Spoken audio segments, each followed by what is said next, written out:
What a crazy deadline day we just had. Inside, and a beauty! Hall running free! Brees Hall inside the 10! He's gonna score!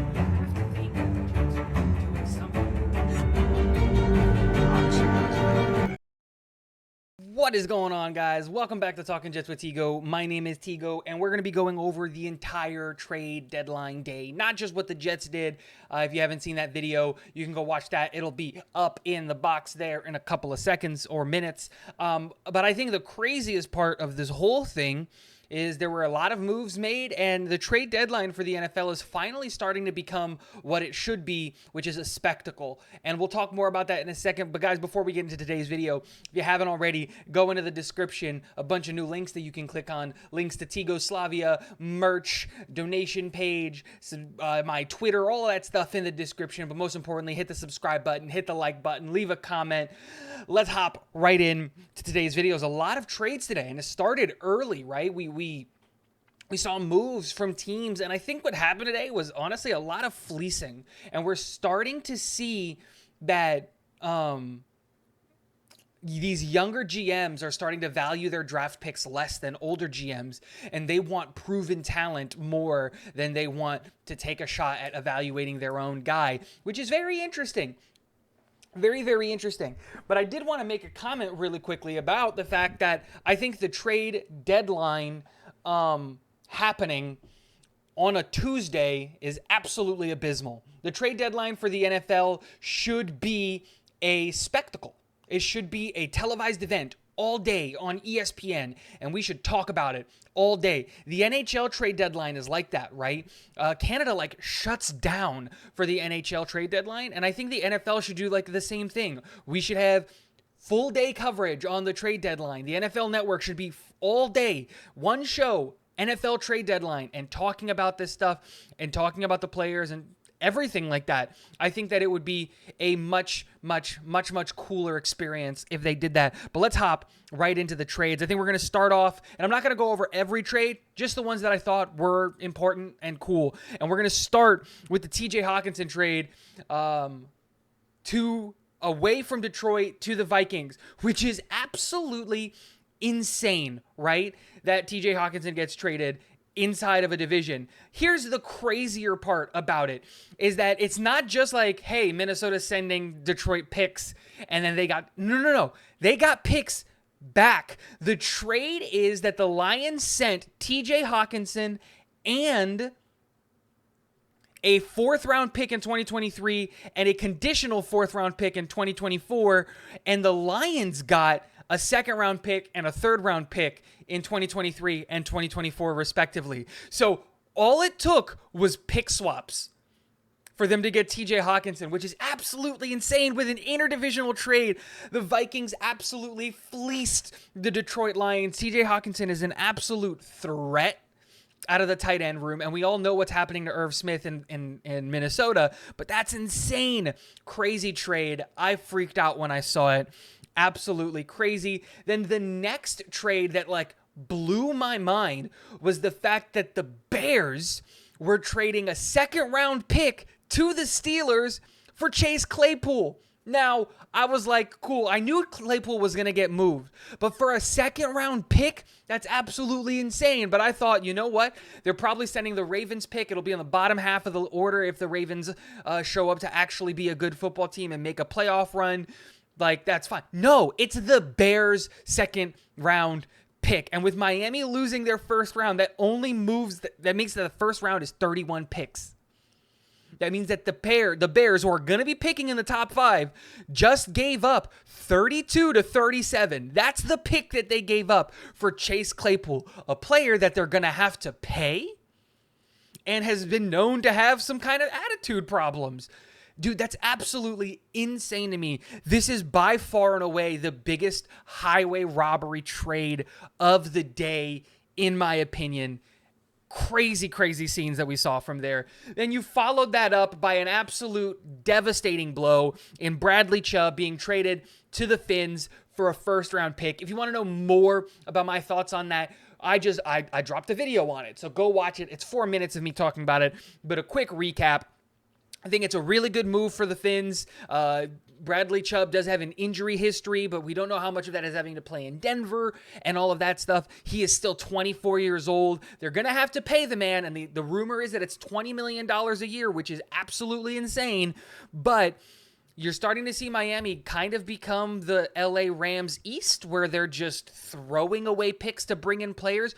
We're going to have to see how this works out for them moving forward, because all of the 3 picks that they used, that they got for the Trey Lance trade are all gone, right? They traded up for Jalen Waddle, good move, arguably. They traded away to go get Tyreek Hill, good move, arguably. And then they paid Tyreek Hill, doing the same thing with Bradley Chubb, traded a first away to go get Bradley Chubb, and now they're going to have to pay him. It's an interesting move, and the thing that really sucks about this is that we have to see Bradley Chubb now twice a year. But that's a good move. If you want to hear more about that, you can go watch there. Then the absolutely insane move of the day was Calvin Ridley, who remembered that he existed, who is currently serving a suspension for gambling, right? He bet on the Atlanta Falcons to win a game, got traded to the Jacksonville Jaguars. And then the picks and the conditions for this picks are absolutely insane. They got 2 picks in return. It's a 2023 5th-round pick that can become a 4th-round pick if he plays this year, I think is what it is. Like if it's like a certain date that he gets reinstated by, and I think that they're hoping his appeal will work out or something like that. And then a 2024 conditional pick that's a 4th-round pick if he suits up, if he hits a milestone. No, it's 2024 if he makes the team. It's a 4th if he makes the team. It's a 3rd if he hits a milestone in playing time. And it's a 2nd if he signs an extension, which is crazy. Like to negotiate that terms and those deals, what? But Calvin Ridley is in Duval. That's good for Jacksonville. Obviously, next year they're trying to build something around their young quarterback and Trevor Lawrence and trying to figure out what he is. And they're just going out and getting weapons. And this is a good move for both teams, right? They both get a pick. I just think the Jacksonville Jaguars paid a little bit too much for a player who's suspended. You could have probably gotten a little bit less. And then we obviously saw that the Broncos traded for Jacob Martin. If you want to see that video, go click that. I dropped a whole video on it. Very, very interesting move there. Obviously trying to fill in the space left by Bradley Chubb leaving. And then the Steelers weren't done trading. They then went out and they traded they were figuring out the trade, but they're swapping 5th and 6th round picks or something along those, a 7th for a 6th round pick in 2025. So essentially nothing to go get William Jackson III, a cornerback to help that cornerback room. They desperately needed it. And Jackson's just not performing well in Washington, and you hope that a change of scenery with a new defensive coordinator, a new defensive scheme is going to help the guy perform a little bit better. Sorry, my bad.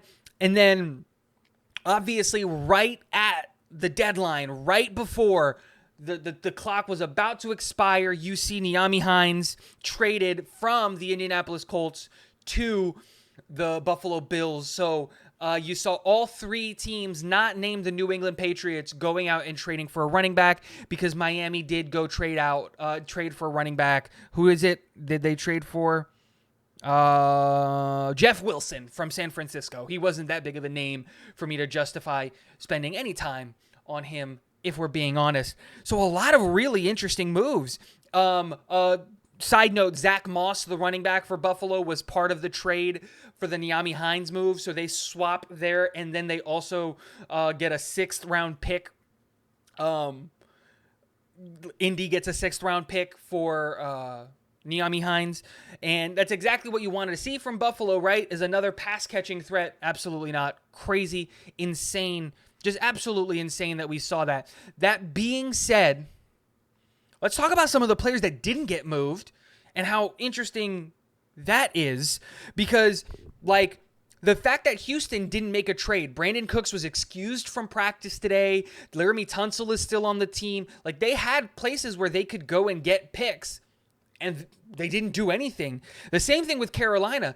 Carolina didn't trade anybody away. DJ Moore was apparently supposed to be going to the Titans. That deal didn't go through. They turned down 2 first-round picks for Brent Burns. Derek Brown is still on the team. The Panthers not making a move surprised me. But here's the real ones that, like, are super surprising to me. Cam Akers staying on the Rams past the deadline, absolutely insane to me. And he's basically come out and said that, like, they're hoping that he's not traded, but they're hoping that they can find a way to separate amicably because he is not going. He's essentially saying that he's not suiting up for the Rams for the rest of the year, which is insane. Kareem Hunt stays on Cleveland, and apparently all Cleveland was asking was for a 4th-round pick, and no one was willing to make that move.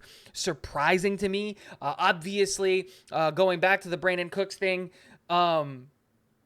Brandon Cooks is not happy about not being traded away from Houston. He has been tweeting out nonstop since the deadline happened. He is not happy about it. But I think the real interesting thing is that the Jets only made one move with Jacob Martin, that Elijah Moore and Denzel Mims are still on this team, and that we didn't go address the offensive line at all. I'm for it. I get it. Max Mitchell, George Fant are coming back. We're going to get the reinforcements that we need on the offensive line. I don't feel like we had any holes really elsewhere on the roster. It makes sense. I'm cool with this. Joe Douglas is smarter than all of us, and we know that he was working the phones. And if he didn't make a trade, we know it's because of the value or the cost that the other team was asking for was too high. And we all know that Joe Douglas is going to do the smart thing, not the dumb thing. And so I'm cool with not making a move and not trading anything. And hey, the team is the team. We're 5-3 with this team, and we're getting reinforcements on the offensive line soon. So our worst unit is going to get better. So let me know in the comment section below, what do you guys think? Who do you think should have been traded? What trade surprised you the most? If I had to pick a trade that absolutely blew my mind, it was the Calvin Ridley trade because I wasn't expecting it. But the biggest fleecing, in my opinion, was the Claypool to the Bears trade. The Bears got fleeced. The Steelers channeling their inner Joe Douglas. Guys, let me know in the comment section below what you think. And last but not least, go Jets.